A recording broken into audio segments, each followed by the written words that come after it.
Good morning. Hi, friends. Happy Monday. I'm Libby, and this is my audio journal, Finding Joy in the Shadows. Each week, I show up here to talk through the fun curveballs life throws our way and help us to look for those pockets of joy that still manages to sneak their way in, even when we are in our messiest moments. This space is part reflection, part resistance, and part love letter to anyone who's struggling and still showing up. I am working through my own stuff here in real time. And if something I say or something I share helps you feel a little less alone, a little more grounded, then good. That means that we're doing this work together. Today, we're going to talk about how we can find joy from within ourselves instead of from someone or something. But before I get too far ahead of myself, per usual, let's take a few minutes to catch up on some recent happenings from around the world and dive into a few LPs that I wanted to share. I only have a few short stories to share with you today, and I think they are absolutely fun, light, and true Libby's problems. So, first up for today, two of the members of BTS will be returning from their military service later today, actually, tonight for me. And tomorrow, two more will be returning. So, to say I'm excited is a bit of an understatement.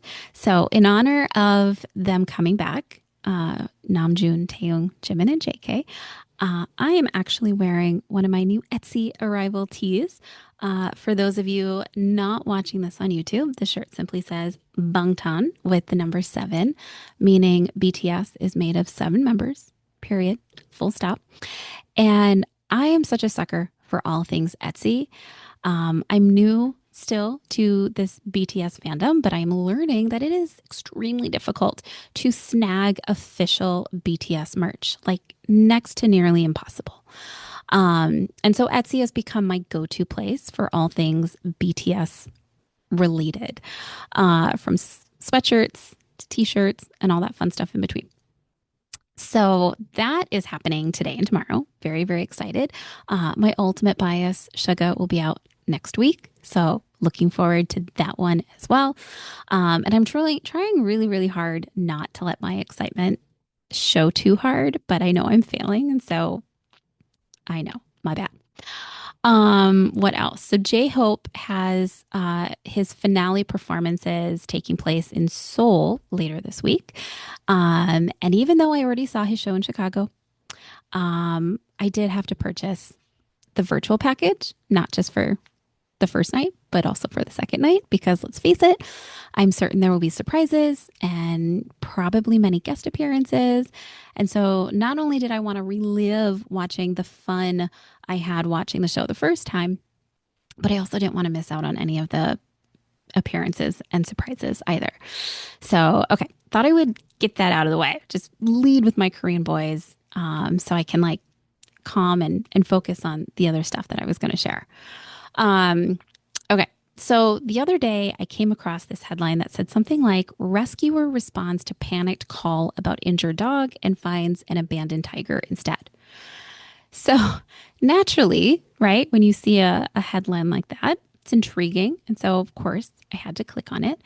And apparently, someone in Colorado called animal control after spotting what they thought was a hurt black and white dog on the side of the road. And when the officers rushed to the scene, they actually found a large tiger instead. In fact, it wasn't a dog, it was actually a large plush tiger toy instead. One of those carnival sized stuffed animals just lying there on the side of the road like it had survived a whole adventure and was ready to retire in peace. And when the Humane Society shared the story on their Facebook page, it blew up from there. Tons of people started chiming in with their own tales of mistaken identity. Sweaters mistaken for snakes, trash bags for bears, right? You name it. Now, this story made me giggle because I think it's just such a gentle reminder that sometimes our eyes play tricks on us. And not every emergency is as real as it feels in the moment, which is something I am constantly trying to remind Miss Lulu Joy about when she's barking at something I can't see. But this story also took me back to this one time when I was training for a race. And it was in the middle of the night. I'd gotten up to grab some water. And when I came back to bed, I froze. My whole body went into full panic mode because there was this thing next to my bed on the floor, just big and black. And it was spider coated, right? My heart was pounding. I was 100% sure that I was about to get attacked by a tarantula. Now, how a tarantula would have found its way into my apartment, could not tell you, but I was convinced that this was a tarantula and it was about to attack me. But when I turned the lights on to get a closer look as to how I was going to survive this monster, that's when I saw it. That it was just a crumpled up pile of Katie tape. Katie tape that I had wrapped around my ankle earlier that day. And it must have fallen off in the middle of the night and landed in a perfect spider pose. But for those first few seconds, it was pure panic. And thankfully, it was followed by laughter and a ton of relief.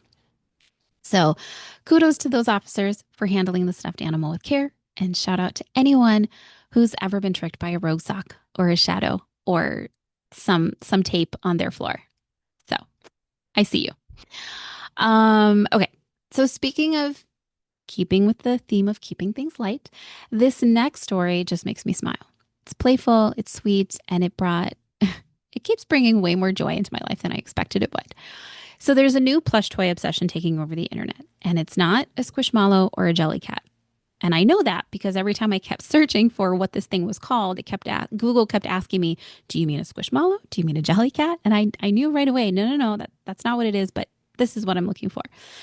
And it's this wide-eyed, kind of creepy, kind of adorable little creature named Labubu. And apparently it is taken over social media, right? Everyone I follow or I see online, from Gen Z to celebrities to heiresses, they are legit losing their minds over these stuffed animals. And if you have no idea what I'm talking about, come in closer and I'll bring you up to speed.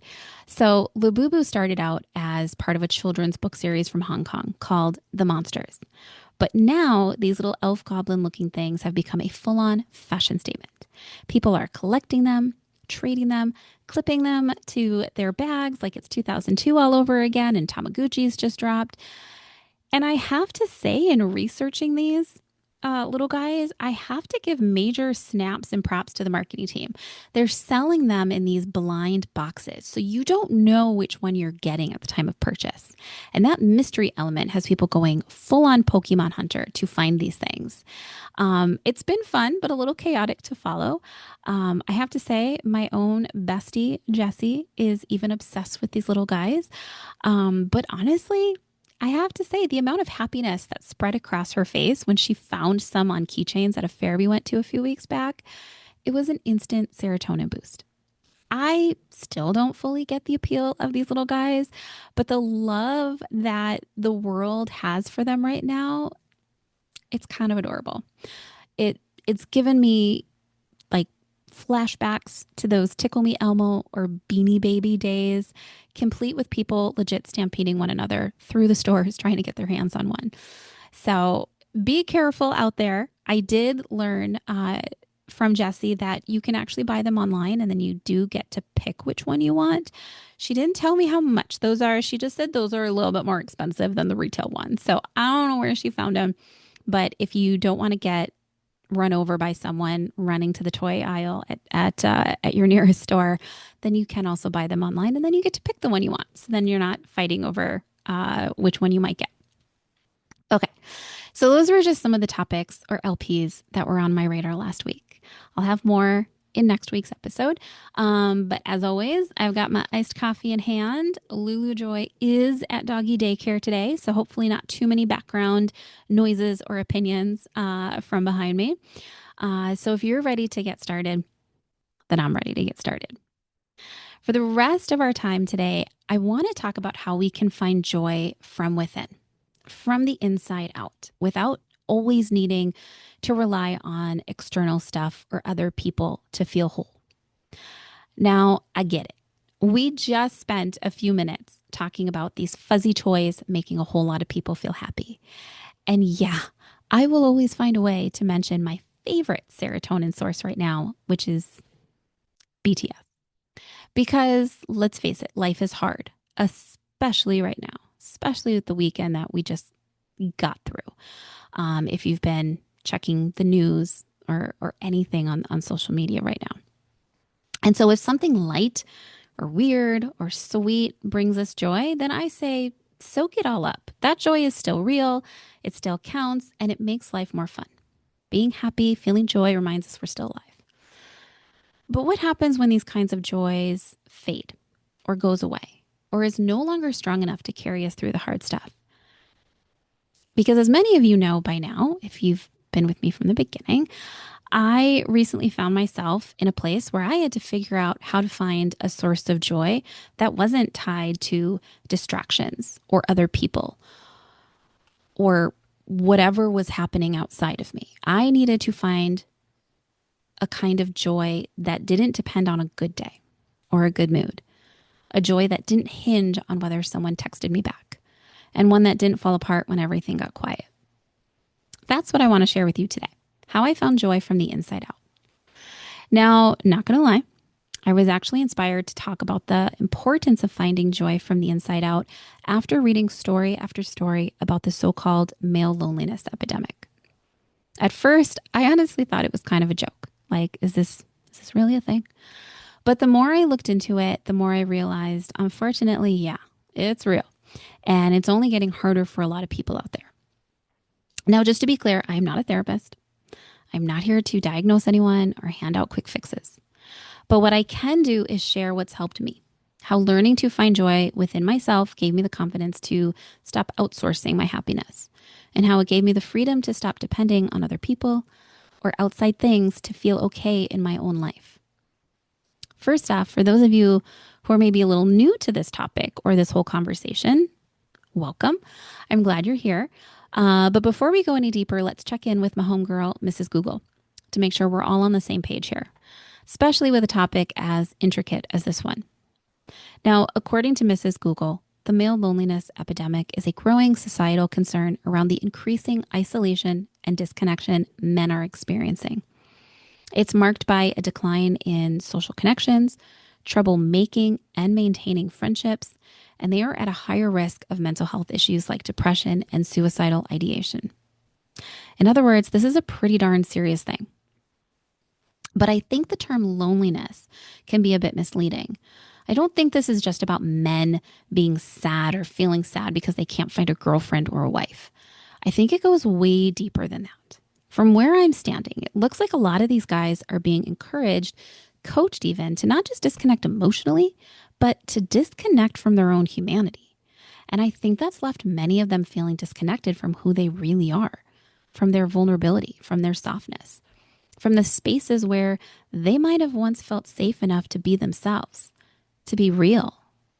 And let's be honest, over the past few years, how many of us have seen those podcast bros preaching the whole alpha male routine, right? You know the ones I'm talking about. They're out there saying, don't cry, don't talk about your feelings, don't be a snowflake, be tough, be the provider, be in control, be the alpha, rawr, right? And now many of these guys are literally suffering for it. Again, I'm not a therapist. I'm not even a researcher, but I don't think it's a coincidence that right as this hyper masculine ideology is getting louder, we've now had to name something called the male loneliness epidemic. Coincidence? I don't know. You tell me. But here's the thing. It's not just about men. I think anyone who disconnects from their emotions, who shuts down or tries to power through without support, is going to feel the pain eventually. But on the flip side, those of us who are continuing to do the work, who are investing in their mental health, learning to sit with themselves and creating space for real joy, we're vibing, we're healing, we're building something softer and stronger at the same time. And that's what I wanted to talk about today. I've seen a lot of people online shrug this whole thing off around the loneliness epidemic as a big joke. And I get it, right? On the surface, I get it. I've shared a giggle or two at some of those reels. All these so-called alphas out here growling at everyone, demanding dominance over people's lives, and now nobody wants to be around them. Shocker, right? But underneath the memes, I think something deeper is happening. Because when someone builds their identity around control and the rejection of vulnerability, they are outsourcing their joy to a performance, an idea of who they think they should be. And that's a fragile foundation to stand on. Eventually, it's going to crack. It's going to collapse in on you. And when it does, we're left no longer feeling disconnected. We're now completely lost. And that's what got me thinking. Because while I don't share the same story as these alpha males, I do know what it's like to hand over my joy to something outside of myself, to tie it to someone else. And when that source of joy disappears, I know how it feels to watch your foundation collapse, to feel the silence get loud. This is where I felt a real connection to the story. So if you've been with me from the start of the podcast journey, you've already heard me say, I just came through one of the darkest seasons of my life. And what made it even harder was that I wasn't prepared for the fallout, what it would feel like to walk away from someone who had become my primary source of joy. Because I truly thought I'd found it. I thought I was done searching. But the truth was my joy wasn't rooted in me. And when I had to say goodbye, when I had to let go, yes, it was my decision. Yes, it was necessary. But that didn't make the loss any less real. That void, the emptiness I was left with, the loneliness that followed, it was deep and it was real. But here's the thing, all the work I've been doing, all the stories I have shared here on this podcast have been part of the path that slowly led me back to joy. And what I noticed this time around is that my joy was no longer coming from another person. It wasn't rooted in a distraction or a rebound or some shiny external fix either. It was quieter than that, more grounded. Yes, there are still external things that add to my joy. People, experiences, BTS, small pleasures that make everything feel more vibrant. But they're no longer my primary source. They're no longer holding all the weight. For the first time, I learned how to find joy within me, how to be happy with myself, how to be happy with my imperfect life, with my imperfect path. And I built one hell of a strong foundation from there. And now I can't help but wonder, what kind of world could we build if more of us learned how to find joy there too? Now listen, there are many different ways people can learn to find joy within themselves. What worked for me might not work for you, and that's okay. And if any of this ever starts to feel too heavy or gets too hard, please, please, please promise me you will reach out for help. A therapist, a life coach, a trusted friend, a family member. You don't have to figure this out all alone. If you're wondering where to start, or if you're just curious what this looked like for me, it really came down to a few simple things. Accepting the truth of my life, reframing them in ways that gave me back some power, learning how to speak to myself with a little more kindness, getting more comfortable sitting with the silence, and finally, giving myself permission to dream again through manifestation and visualization. That's how I started finding my joy again from the inside out. So let's walk through them together, one at a time. First step, everyone's favorite thing to do, acceptance. Now, if you've listened to episode 1 of this season, you already heard me talk about this, that by the time I made it to 2023, I had already done a ton of work on myself. And part of that work meant accepting the life I didn't have. Remember that? I told you how I had accepted the fact that I was still single, still renting an apartment, and I didn't have human children. These were once goalposts for me, milestones I measured my own happiness or life satisfaction against. And let's be real, we all do this. We look at our lives and we immediately zero in on what's missing, on what we don't have. It's a very human trait, and I am no different from you. By the time I reached 2023, I had already been walking that path, learning how to accept a life I wasn't leading. And then, just as I thought I had settled into that growth, life handed me something else that I needed to accept. A new version of my reality I wasn't quite prepared for. The funny thing about acceptance is accepting our realities is not a one and done kind of thing. It keeps showing up. Just when we think we've got it all handled, life hands us something new to sit with and accept. So let's go back to those items I mentioned. The still single, still renting, no human children. There was a time in my life when not having those things made me feel really sad. Like I had somehow fallen behind. Like I had missed some invisible deadline for reaching adulthood. And I will admit, There were moments when not having those things did make me feel less than, sometimes even a little embarrassed. Let's be honest, it's not always fun being the single one in a group or at a family gathering, especially during the holidays, or when someone inevitably asks us, when are you getting married? Or the dreaded, why are you still single? I have felt that sting, that awkwardness, the shame even for not having accomplished certain things I once thought I would have by now. It's not easy being left out of certain conversations or left out of certain Facebook groups. You know the ones, right? It's not fun being left out just because we don't have a kid or a human kid. Yes, I wanted all of those things. And in a lot of ways, I still do. But part of my acceptance journey has been recognizing that my path took me somewhere else. And that doesn't make my story any less worthy, any less beautiful. Like I shared in episode 1, it took time. But eventually I learned how to sit with those feelings. I taught myself how to accept what is, how to make peace with the life I was living instead of endlessly grieving for the one I wasn't. How to stop pining for a version of my story that never showed up. And once I did that, I finally had room to grow into the one that I was actually living, the one that I had. Now, newsflash, acceptance doesn't make the pain disappear overnight. I'm not saying that coming to terms with where we are in life magically erases the ache we've carried for the life we thought we'd be living by now, because it doesn't. Sorry if that hurts or makes you feel sad, but that is the truth. Acceptance doesn't make the ache go away. But there is a kind of relief that shows up when we stop pretending everything's fine, because we know it's not deep down, right? When we stop performing and we finally say with relief, this is my life. And when we let go of the fairy tale we thought we'd be living by now, acceptance helps us create space to breathe, to fully exhale. And maybe that version of ourselves, the one who gets the job, the house, the love story, is still on its way. But maybe it's not. And if it's not, then what? Does our life lose meaning because we didn't get the 6-figure job, the big house, the spouse, the kids, the yacht? Okay, so we didn't get those things. Now what? Do we just pack it up, call it a day? Or maybe for some of us, we did get those things. But the job, the house, the spouse, the kids, they didn't make us feel the way we hoped they would. And maybe in chasing after them, we lost ourselves a little along the way.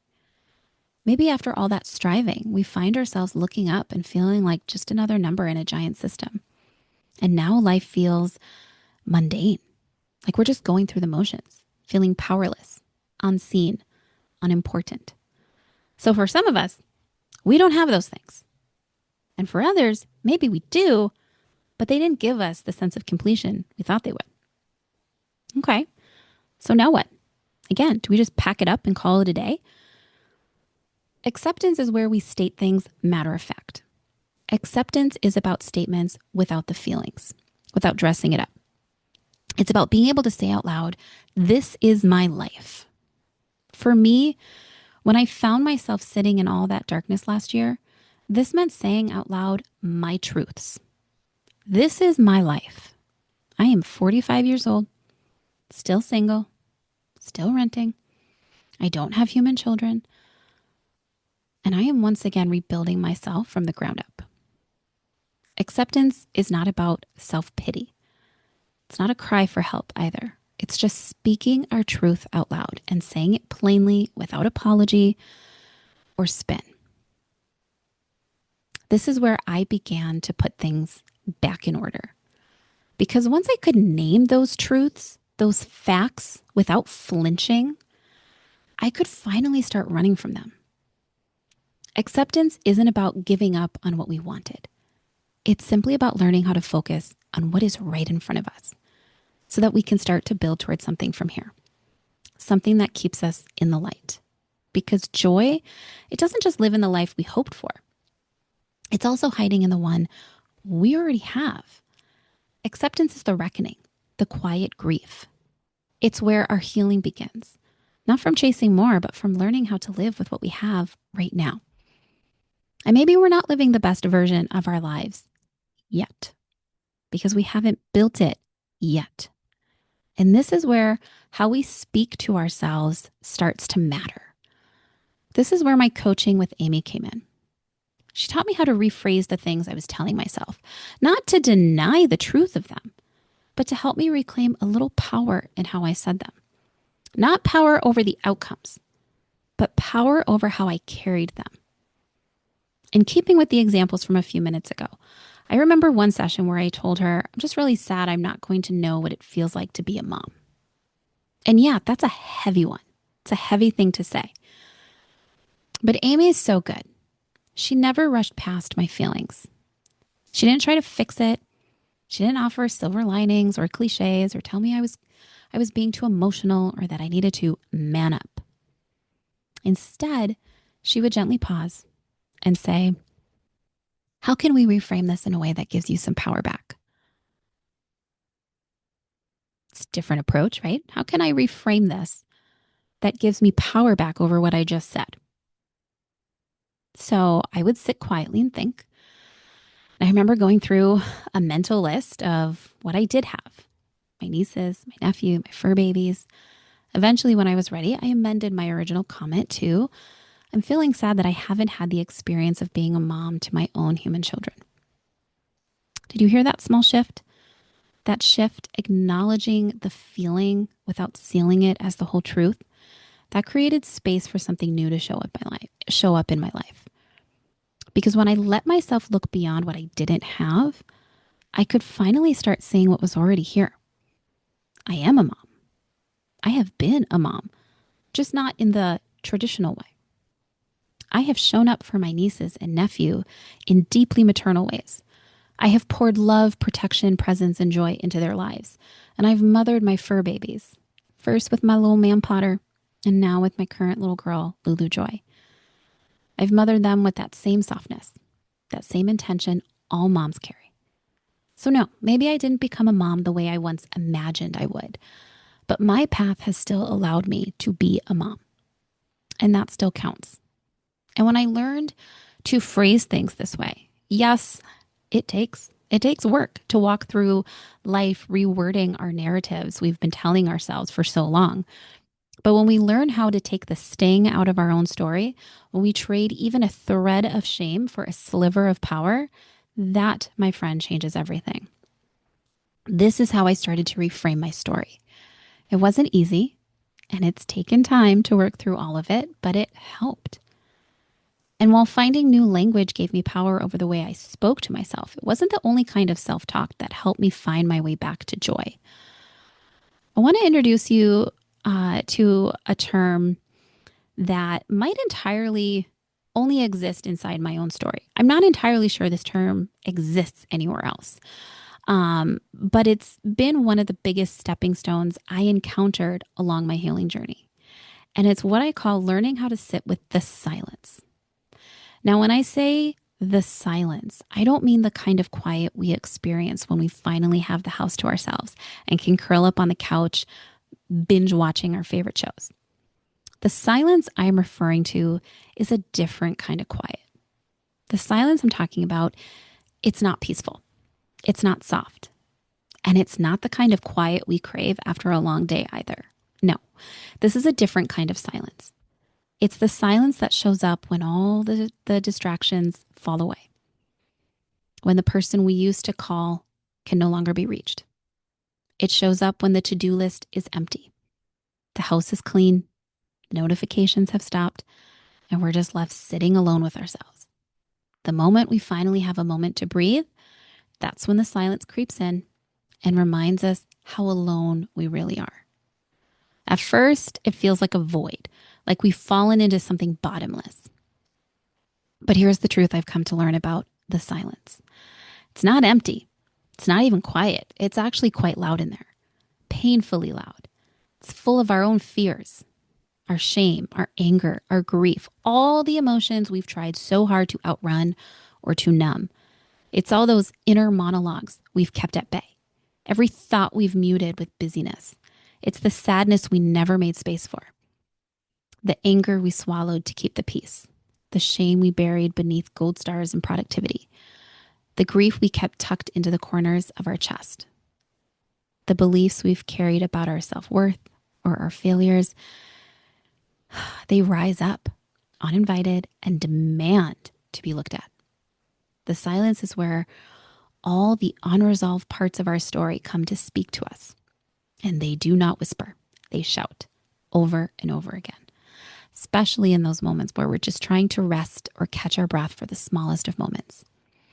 So no, it's not peaceful at first. It's not serene.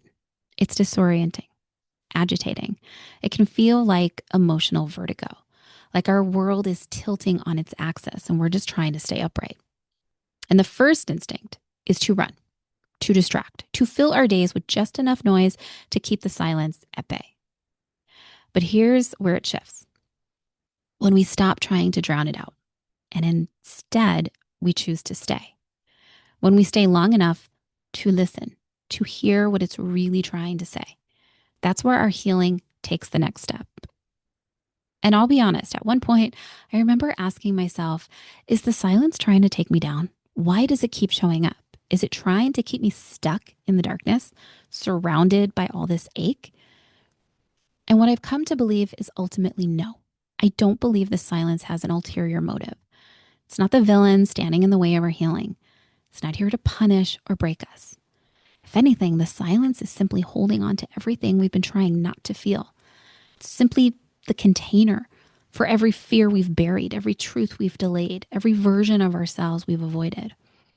The silence isn't here to break us. It's here to hand us everything we've been carrying and is simply asking us to finally deal with it. And yeah, that's uncomfortable as hell. But once I stopped running, once I stopped avoiding, once I turned toward it through acceptance, that's when everything changed. Every time the silence returned and brought with it all those old fears and anxieties trying to rise again in the stillness, I met it with truth. I would say to myself, sometimes out loud, I would say, yo, we've dealt with this. It's okay. It's been handled. We're good. We're okay. I'm okay. Just breathe. And slowly, those fears and anxieties that had started to bubble up would begin to settle. Now, does the silence eventually go away? No. We have to remember the silence has been holding onto our fears, our missteps, our shortcomings, and our shadows for a long time, years, maybe even decades. Sometimes we have to keep reminding ourselves more than once. Sometimes we have to say it again and again and again. And that's why we call this a practice, because it's a dance we keep doing, a rhythm we learn to move with, not against. Every time that wave of fear came back, I taught myself to simply say, we have dealt with this. It's okay. It's been handled. We're good. We're okay. I'm okay. Just breathe. So first I had to accept the truths of my life, not sugarcoat them, not hide from them, just say them out loud, plainly. Then I had to reframe those truths, not to rewrite history, but to reclaim some power in how I carried them. And when the silence crept in, bringing with it all the noise I had worked so hard to avoid, I leaned on self-talk, not the shiny kind, but the steady kind. The kind that anchored me long enough to stay with what was real and remind myself that I was okay. And after all of that, acceptance, reframing, self-talk, the silence, then came the fun part, manifestation and visualization, the part that taught me how to dream again. Now, for those of you who've been with me on this podcast journey from the beginning, you've already heard me talk about this particular life hack before, more than once. I think the first time I mentioned manifesting and visualization was in episode 4, when I shared how I used these techniques to become joyful again after walking down a very dark path, basically how it ignited my whole healing journey. And then again in episode 16, when I talked about how this practice became part of my daily routine. And I know I have already talked about manifesting and visualization this season as well. There's a reason it keeps coming up, because it works, because it's powerful, and because it just might be the thing that can shift something in you. Now, according to my homegirl, Mrs. Google, manifestation is the practice of bringing our desires or intentions into reality through the power of thoughts, beliefs, and actions. It's the idea that we can help create the outcomes we want by aligning our mind and our energy with the flow of the universe. And honestly, I sometimes call them prayers. For me, they're the same thing. Whether I'm saying it to God or whispering it to the universe, I am asking, I am naming it, I am calling it in, and I am believing it's possible. Visualization is where the imagery comes in. It's where I picture the life I want. I imagine myself in it, not just the what, but the how it would feel, how I would walk through that version of my life as if it were already mine. Manifestation and visualization are about seeing the version of ourselves we want to grow into and letting the universe meet us there.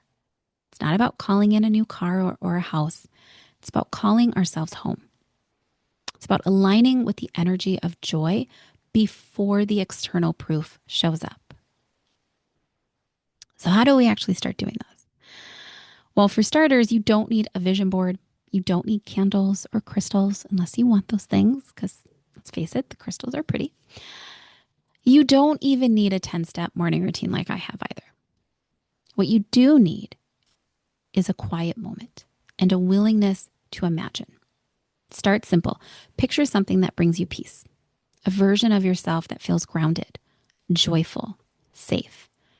Then ask yourself, what would it feel like to live like that? Every day, what would it look like to walk through your life as if that version of you already existed? Not someday, not when the job comes, not when the relationship starts, not when the weight drops, but right now. What would it feel like to be living that version of you right now? Because that's the shift. That's what visualization is. And once that version lives in our mind and we spent time feeling what it would feel like to actually live that way, that's when manifestation steps in. That's when we begin speaking that version into the world through our words, through our choices, through the messages, the prayers, the gentle nudges we give ourselves throughout the day to keep our thoughts light, to keep our focus clear. It's not about controlling every detail or forcing something into being that was never meant for us. And it's definitely not about skipping over the hard stuff just so we can feel good. Because if I've learned anything, it's this: manifestation only works when we start from a place of acceptance. Not because acceptance is glamorous, but because it's honest.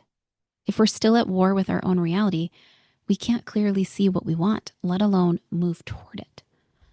But when I started from my truth, when I could name what was real, sit with the ache, speak to myself with some gentleness, then I could ask, okay, now what? That's where manifestation came in for me. Not as a magic trick, but as a quiet kind of planning, a reorientation. And when I talk about manifesting joy, I don't mean pretending life is magically great or pushing past the hard parts. I mean noticing the moments that already feel a little lighter, a little more possible, even if they're small, even if they're quiet. Manifestation helped me start paying attention to those moments and choosing them on purpose. And maybe that's where it starts for all of us, with a pause, a breath, and a willingness to believe that something good could still be built from right here. Manifesting taught me to move through this world as if joy was already mine, even when the evidence wasn't there. Once I finished visualizing the version of me that I wanted, I would bind those images with a simple manifestation. I would say this one 3 times a day, morning, noon, and night. And each time I would repeat it 3 times. I would say, as day turns to night and night turns to day, my words are materializing. I'll doubt they outweigh. As day turns to night and night turns to day, my words are materializing. I'll doubt they outweigh. As day turns to night and night turns to day, my words are materializing. I'll doubt they outweigh.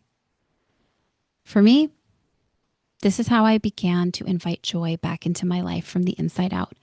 It started with acceptance, meeting my life as it was without shame or guilt. Then came the reframing, reshaping those truths just enough to give me some power back.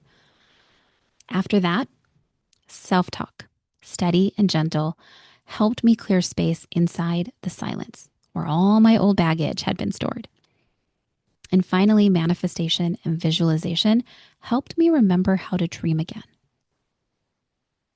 I didn't find joy through other people this time around, or through other things, or by blaming anyone else for what I didn't have.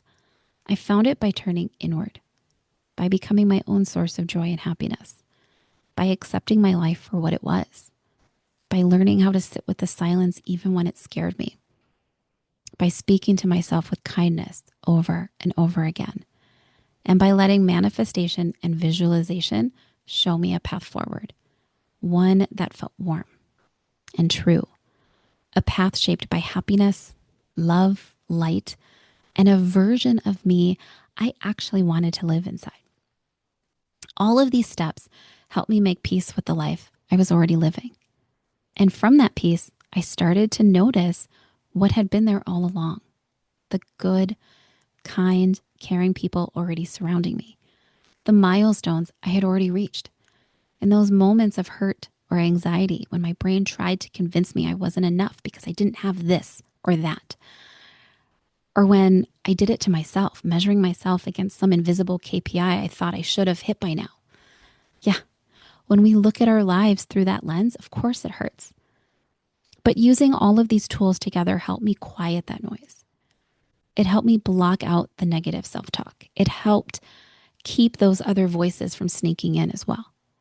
You know, the voices that try to tell us how we should be living or who to blame for when we don't have something. These techniques help me make peace with my circumstances, with my life. And from there, I found new ways to reframe things, not with toxic positivity, but with real power, with small, actionable shifts that help me feel better about where I was and more hopeful about where I was going. And when we wrap ourselves in all that light, in that power and genuine kindness, we can't help but feel more joyful from the inside out. And look, this whole episode started because I felt a connection to the loneliness epidemic hitting men right now. How it's growing, how it's quiet, how it's not always about being alone, but more like being cut off from something deeper. And I don't have all the answers for that. I'm not here to fix that. But I do know what it looks like to feel disconnected from your own sense of joy. And I know how powerful it can be when we finally find our way back to it. This journey, these steps I took are how I did that. So whether you're someone who's been feeling lonely or maybe just a little lost, I hope this reminds you that joy doesn't have to come from somewhere else. It's already in you, waiting to be noticed, waiting to be called home. And if nothing else, let this be your permission to start there with yourself, with what's already inside. Maybe that's your reminder. Maybe that's your nudge to pause, to listen, to begin right where you are. Okay. I think I've babbled on long enough.